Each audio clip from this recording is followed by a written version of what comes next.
Ainda estamos, muitos de nós, vivendo um período de férias, ainda gozando do tempo merecido de descanso de férias. Terminamos 2012, estamos iniciando 2013.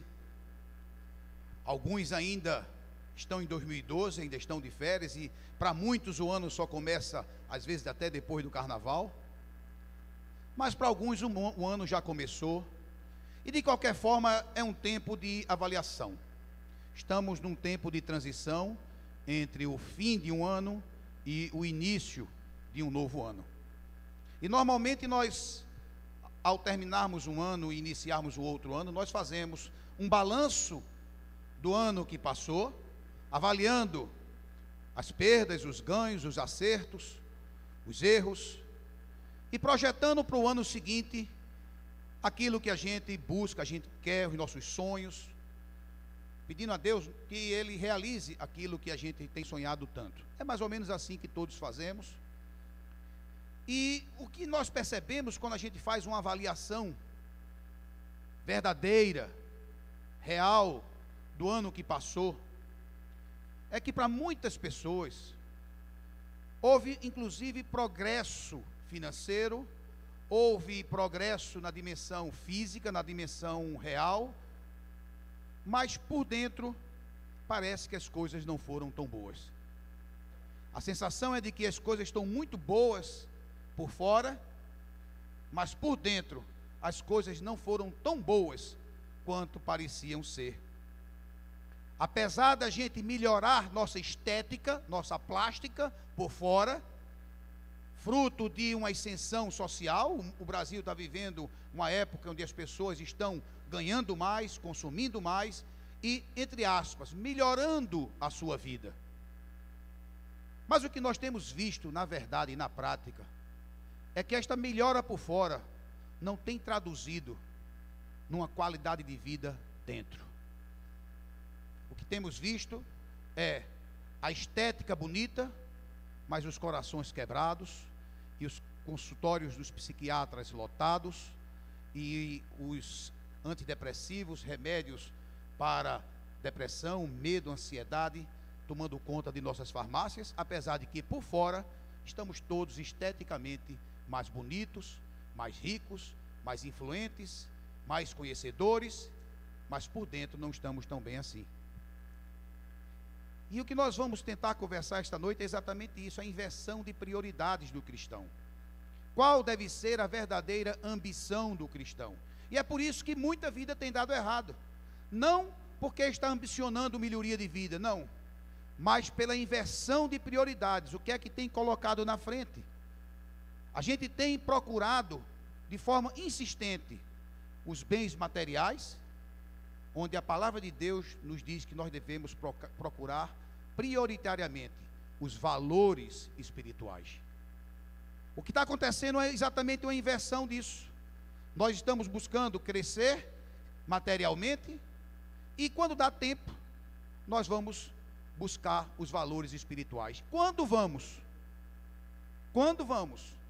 Porque muitos de nós têm ido ao culto, louvado ao Senhor, cantado, orado, aparentemente perto de Deus, mas está muito longe de Deus. Não tem vivido verdadeiramente o reino de Deus e sua justiça. E é exatamente isso que muitos teriam tudo para dar certo da vida, mas quando olham dizem, o que é que está dando errado? O que é que está dando errado que eu tinha tudo para dar certo e no entanto minha vida está mais tumultuada, por dentro minha vida está muito complicada, e eu tinha tudo para dar certo, porque eu vou ao culto, eu frequento o culto, eu louvo, eu canto, eu leio a Bíblia.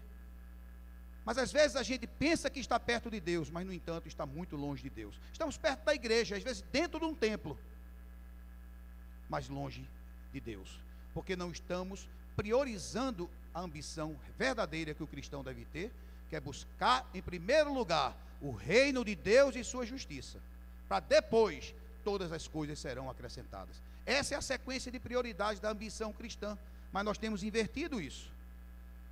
E parece que Deus tem falado muito fortemente com a nossa igreja. Há uns 15 dias atrás, Dom Ximenes pregou de manhã exatamente sobre isso. A igreja tem que se encher do Espírito. Não adianta a igreja apenas dizer que tem o Espírito Santo. É preciso estar cheia, transbordando do Espírito. Essa deve ser a principal busca da igreja. Porque depois dela cheia do Espírito Santo, as coisas vão começar a acontecer lá fora. Ao invés de fazer planejamento, ao invés de fazer estruturas organizacionais, encha-se do Espírito Santo. Deixe transbordar do Espírito, porque as outras coisas vão acontecer. Ele pregou isso aqui 15 dias atrás. A semana passada nós tivemos na reunião do clero, no segundo ENAC, e o nosso patriarca falou o tempo inteiro nisso. Preguem sobre Jesus, falem sobre Jesus, falem sobre Ele, do amor dEle. O resto acontece depois, porque um povo cheio de Deus, as coisas vão acontecer.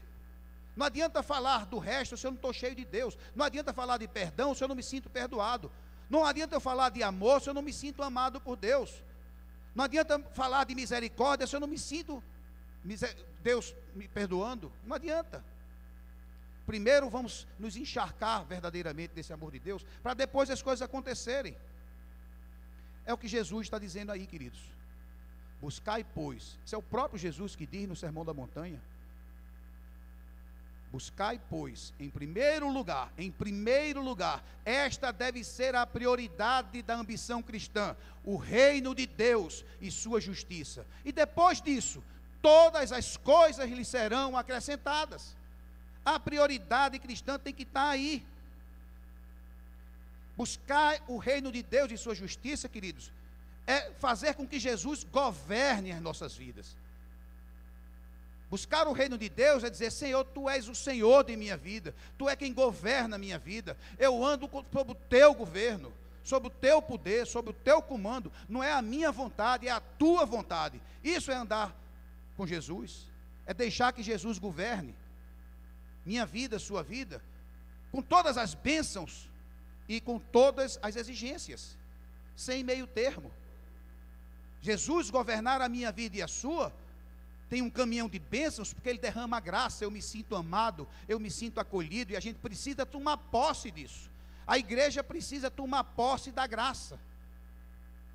Eu sei que não é isso que o mundo prega, porque merece ou não merece, mas em primeiro lugar, o reino de Deus e sua justiça é tomar posse verdadeiramente da graça, é saber que é amado por Deus, apesar das pessoas lhe criticarem, é saber que Deus me aceita do jeito que eu sou, me ama do jeito que eu sou, me acolhe do jeito que eu sou, me abraça do jeito que eu sou. Ele me conhece profundamente, sabe quem eu sou, mas mesmo assim Ele me ama. Tomar posse disso, não importa o que os outros pensam sobre você, o que importa é o que Deus pensa sobre você e sobre mim. A gente precisa encarnar isso nas nossas vidas e viver sem preocupação, na certeza que Deus nos ama, que nos aceita, que nos acolhe. Mas esta graça também nos leva às exigências do Evangelho. É graça e obediência, sem meio termo, porque o grande problema é que os cristãos estão fazendo muita concessão. Muita concessão, os cristãos estão aceitando tudo, porque é normal.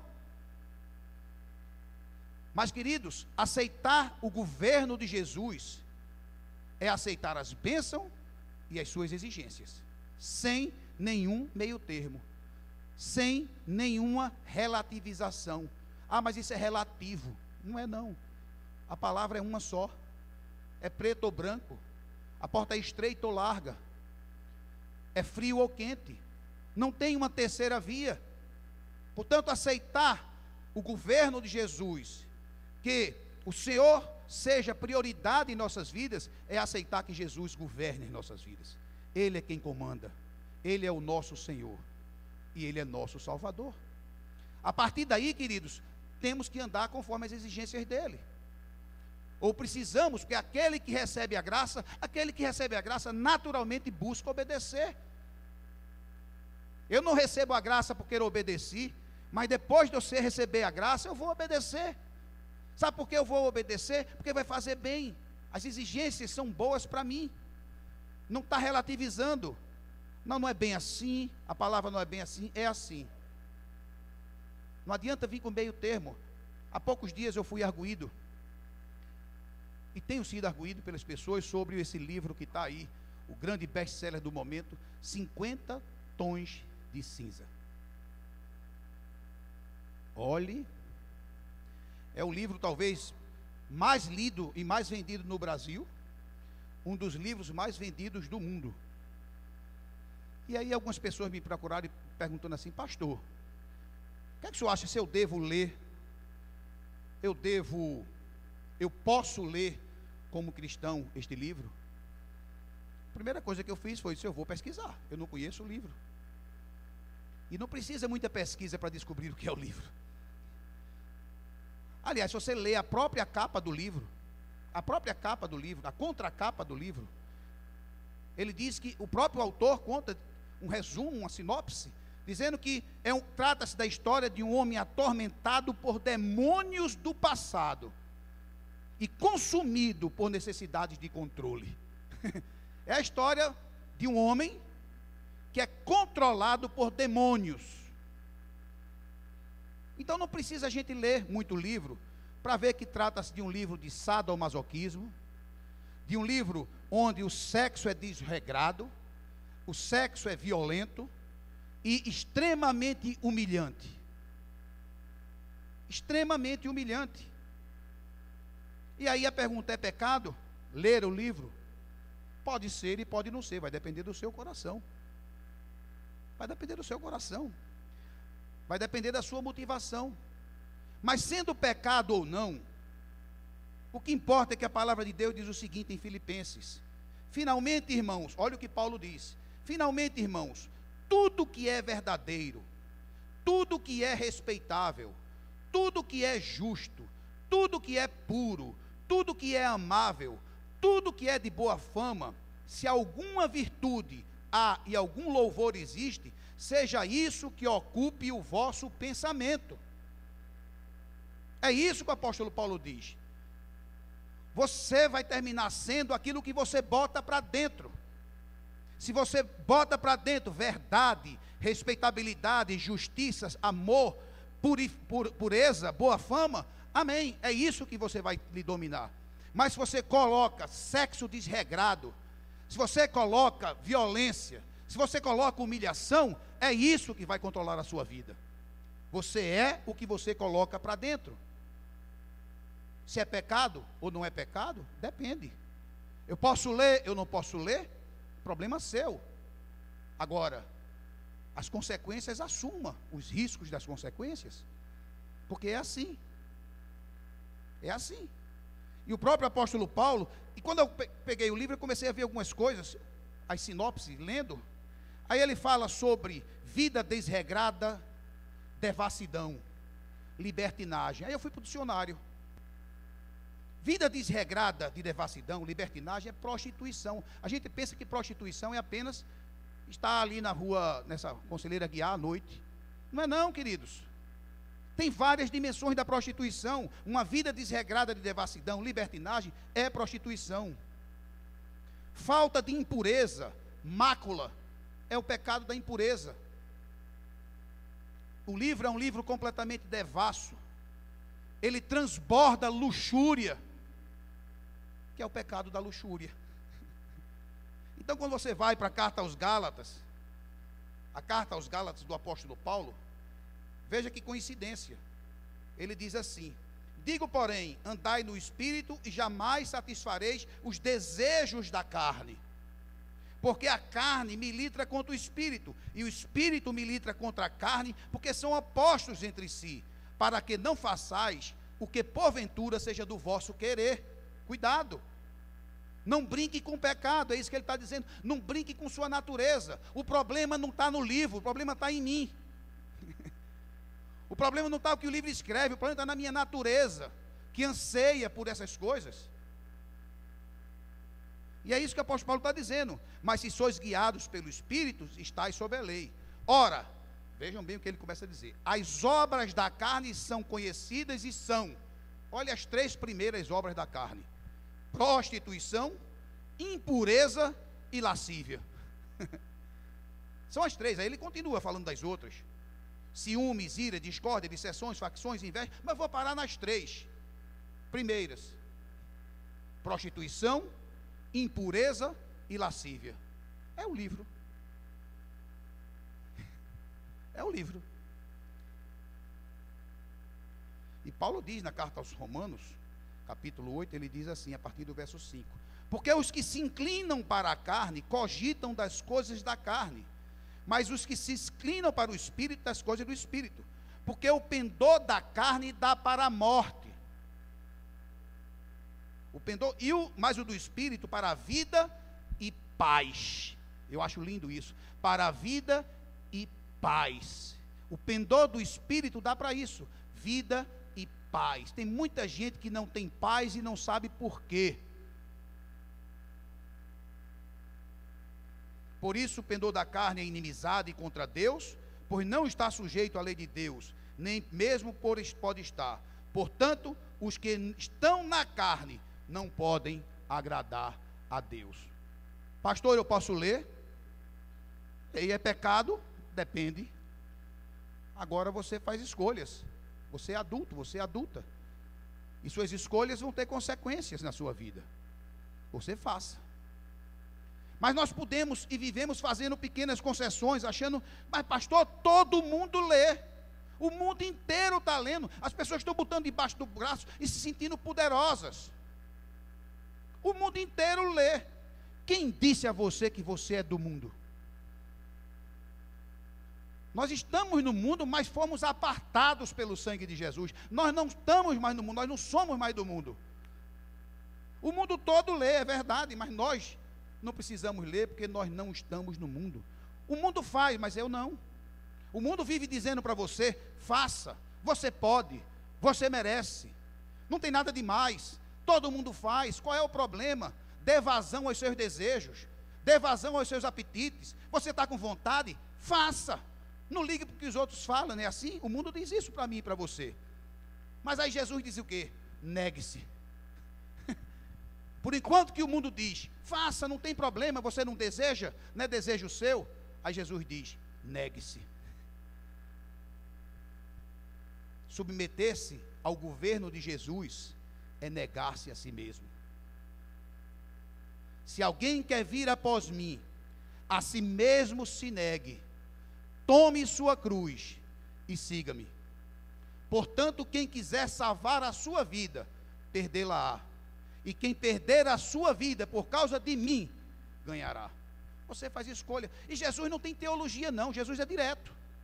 Você quer ganhar a sua vida, meu amigo? Abra mão dos seus desejos, abra mão dos seus apetites, abra mão da sua natureza. Negue-se. Agora, quem quiser ganhar, vai perder. Quem quiser continuar dando vazão à sua vida, não vai encontrar paz. Vai encontrar prazer. Vai encontrar sensações agradáveis momentâneas, mas não vai encontrar a paz. Isso é a palavra de Deus. E é muito clara. Eu amo Jesus porque ele é direto, ele é objetivo, ele não tem arrudeio. Ele não gosta de teologia. Ele é claro. O mundo diz, faça. Eu digo a você, negue-se. Você escolhe. Mas ele está sendo claro. E o mundo empurra a gente. A ambição do mundo é, seja rico, famoso e influente. E a grande maioria das pessoas quer ser rico, ou ser famoso, ou ser influente. E alguns querem ser os três. Rico, famoso e influente. Essa é a verdadeira ambição. Ser rico, famoso e influente. Porque se eu sou famoso, influente e poderoso, eu sou aceito. A sociedade aceita aquele que é rico, aquele que é influente. Eu sou notado. Eu sou notado. Nós vivemos numa sociedade de consumo, onde nós somos notados, aceitos, não pelo que somos, mas por aquilo que temos, por aquilo que possuímos. E nós acreditamos nisso como verdade. Acreditamos nisso como verdade. Mas apesar de estarmos, queridos, mais ricos, que eu tenho certeza que o povo brasileiro está mais rico, mais famoso. O Facebook tem deixado as pessoas famosas. Quem não sai na cara tem Facebook. Diz que o Facebook é a cara do pobre. Ali ele é visto, ali ele é notado, ali ele é valorizado, mesmo que não seja verdade o que ele escreveu, mesmo que o perfil dele, nem ele mesmo acredite naquilo, mas desde que os outros acreditem, tá bom. Então está mais rico, está mais conhecido, mais famoso e tem mais poder, porque a tecnologia moderna, ela nos leva à falsa sensação de poder. No entanto, está mais doente. No entanto, está mais doente. Está aí doutor Vicente, psiquiatra. Vai arrumar uma consulta. E qualquer outro psiquiatra. 60% dos medicamentos vendidos na farmácia do Brasil são medicamentos para ansiedade, para medo, síndrome do pânico, depressão. Pare em qualquer farmácia, qualquer uma, e comece a observar os medicamentos que são vendidos. Está mais influente, mais bonito, mais poderoso e mais rico, mas mais doente. Buscai, pois, em primeiro lugar o reino de Deus e sua justiça. Essa é a ambição do cristão. Em primeiro lugar, busque o reino de Deus. Busque o reino de Deus. E buscar o reino de Deus, o próprio Jesus vem falando aí sobre a ambição do cristão a partir do verso 19, quando ele diz: não acumulei para vós tesouros sobre a terra, onde a traça e a ferrugem corrói, e onde os ladrões escavam e roubam. Mas ajuntai para vós outros tesouros no céu, onde a traça nem a ferrugem corrói, e onde ladrões não escavam nem roubam. O que Jesus está dizendo é o seguinte: não são bens materiais que vai fazer a sua vida feliz, são valores espirituais, valores do reino de Deus. É o reino de Deus e sua justiça. O problema é que a gente vai o inverso. Trabalha, porque acha que trabalhando vai ter mais conforto, vai ter mais dinheiro, vai ter mais lazer, vai ter o melhor carro, vai ter o melhor casa, vai ter o melhor estudo, vai ter a melhor escola, e tem, mas não acha, não acha a paz. Esse é o grande engano do mundo. Nós, como igreja do Senhor, temos que buscar em primeiro lugar o reino de Deus. Não priorize bens materiais. Ele continua no verso 31 e 32. Portanto, não vos inquieteis dizendo: que comeremos, que beberemos, ou com que nos vestiremos? Porque os gentios é que procuram estas coisas, pois vosso Pai Celeste sabe que necessitas de todas elas. Deus já sabe do que eu preciso. O Senhor já sabe do que você precisa. Ele sabe que a gente precisa de bens materiais. Mas o que ele está dizendo é o seguinte: não priorize isso, porque isso eu vou lhe dar. Eu já sei, não priorize isso. Busque os valores do reino. Busque não uma mudança por fora, primeiro. Busque primeiro uma mudança por dentro. E quando dentro começar a acontecer, por fora vai acontecer. Eu não estou dizendo aqui que nós não devemos nos acomodar, não é isso. Eu vou ser assim mesmo, não quero buscar crescer, melhorar. Eu não vou buscar melhor conforto. Queridos, crescer, melhorar, tudo isso é saudável. Buscar melhor conforto, tudo isso é saudável. Mas isso tem que ser uma ambição secundária e não uma ambição primária, a primeira ambição, a prioridade. Isso tem que ser uma ambição secundária, em segundo nível. As ambições secundárias, que é a melhor vida, o conforto, que é a melhor posição social, tudo isso é bom. Mas quando essa ambição secundária for colocada sobre o poder, sobre os valores e sobre a graça do Senhor Jesus, essa ambição torna-se sadia. Ela é sadia, porque ela não é prioridade, ela é secundária. Queridos, desenvolver nossos dons, desenvolver nossos talentos, desenvolver nossas habilidades, o próprio Senhor manda a gente desenvolver. Na parábola dos talentos. Eu crescer, eu estudar, eu melhorar de vida, isso é legítimo. Crescer profissionalmente, crescer intelectualmente, buscar melhoria da minha capacidade intelectual, da minha capacidade social, não tem nada errado disso. Alargar minhas fronteiras, alargar minhas oportunidades de negócio, de trabalho, de crescimento dentro da empresa que eu trabalho, de crescimento profissional. Buscar proporcionar mais conforto para a minha família. Querido, se tudo isso não for para alimentar o meu próprio ego, é sadio, é saudável. Essas ambições Deus vai abençoar, mas ela tem que ser secundária, porque todo esse conjunto tem que ser para glorificar o nome do Senhor.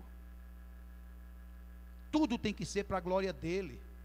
O resto é consequência. Quando tudo que eu quiser buscar, meus sonhos, minha luta, minha determinação para crescer, for para glorificar o nome do Senhor, está abençoado pelo Senhor.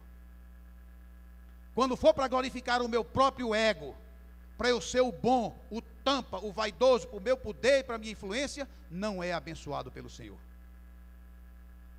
Porque passou a inverter a prioridade. E é por isso que muita gente tem conseguido tudo isso e não encontra paz. Consegue tudo isso e não encontra paz, por conta da inversão de prioridades.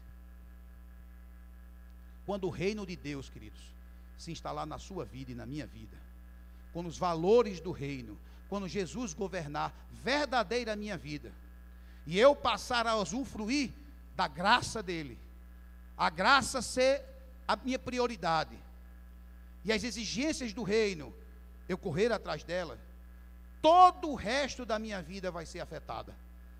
Todo o resto da sua vida vai ser afetado. A sua família vai ser afetada. O seu casamento vai ser afetado. O seu patrimônio vai ser afetado. A sua vida profissional. Os seus valores morais vão ser afetados. Porque quando Jesus reina na minha vida, a partir do reinado dele, eu passo a trocar meus valores. Naturalmente eu tenho o desejo de trocar meus valores, porque eu amo a ele é quem reina na minha vida. É essa inversão de prioridade, queridos, que a gente precisa fazer.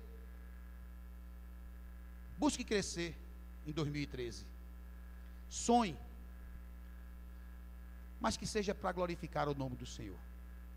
A prioridade sua é: ande perto de Deus, se aconchegue com Jesus, deixe ele reinar sobre sua vida, deixe ele cuidar de você, confie no amor dele, confie na graça dele, confie na proteção dele, confie que ele lhe aceita, que ele lhe ama do jeito que você é, se encharque dele, e todas as coisas lhe serão acrescentadas. Essa é a prioridade do cristão, essa deve ser a verdadeira ambição. Eu creio, queridos, que se a gente fizer esse exercício em 2013, eu garanto a vocês que o balanço de 2014 vai ser completamente diferente. Você pode até crescer profissionalmente ou não crescer, mas você vai encontrar a paz que você busca. Porque todos nós acreditamos que, tendo os bens materiais, ou a projeção, ou o poder, ou o dinheiro, vamos encontrar a paz. E não é assim. Ao contrário, a gente tem visto que tudo isso tem trazido mais problema do que solução para nossas vidas. Porque a paz não se encontra aí. A paz se encontra quando a gente anda sob a sombra da cruz. Quando a gente permite ser governado pelo Senhor Jesus. Que a gente faça esse balanço. Que você pare nesse período de férias e início de ano para avaliar como foi sua vida verdadeiramente por dentro. Será que está valendo a pena? Será que esse crescimento, essa morada nova, esse carro novo, essa escola nova, essa viagem que você fez, ou faz, ou vai fazer, isso verdadeiramente tem trazido paz ao seu coração? Pare para avaliar isso.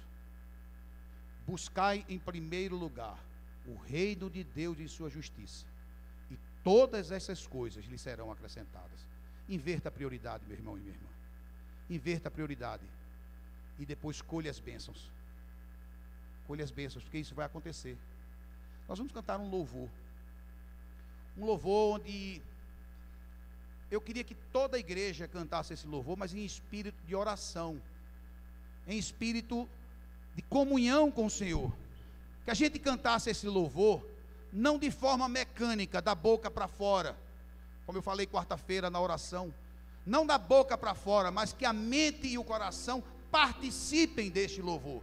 Que não seja apenas a boca, que não seja apenas a língua que canta este louvor, mas que o meu coração, a minha mente, as minhas emoções participem deste louvor. Não seja apenas meus lábios. E você canta este louvor em espírito de oração. Que o Senhor Jesus reine verdadeiramente em nossas vidas. Que venha o seu reino e não o meu reino. Que seja feita a sua vontade e não a minha, porque a vontade dele é boa e é agradável. Que seja assim. Que a gente confie nisso e ande com esta confiança. Vamos cantar este louvor. Vamos ficar todos de pé. E eu queria que, em espírito de adoração, que em espírito de verdade, não de forma mecânica, mas de forma refletida, você cantasse esse louvor, pedindo para que o Senhor faça isso na sua vida verdadeiramente. Não seja apenas a língua nem a boca, mas o seu coração e a sua mente participe deste louvor em espírito de oração.